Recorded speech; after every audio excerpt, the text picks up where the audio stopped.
बर्फाचा शेक कधी द्यायचा, गरम पाण्याचा शेक कधी द्यायचा. बघा, शेक देणं ही खूप महत्त्वाची प्रोसिजर आहे, कारण जेव्हा आपण गरम पाण्याचा शेक देतो तेव्हा वॅझो डायलेशन होतं, म्हणजे नसा या प्रसरण पावतात, तिथला ब्लड फ्लो वाढतो आणि पेन कमी होत असतं.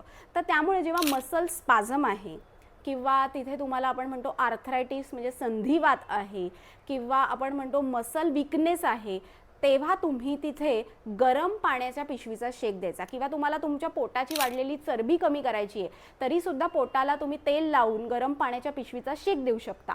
पण तुमच्या मानेमध्ये एकदम मान जखडली आहे, स्टिफनेस आला आहे आणि तुम्हाला मान खूप दुखती आहे मसल्समुळे, किंवा तुम्हाला इन्स्टंट इंजुरी झाली आहे, काहीतरी लागलं आहे, टेंगूळ आलं आहे, तर त्यावेळेला तिथे आपल्याला बर्फाचा शेक द्यायला पाहिजे, कारण त्यामुळे नसा आकुंचन पावतात, ब्लड फ्लो कमी होतो तिकडचा आणि पेन कमी होत असते.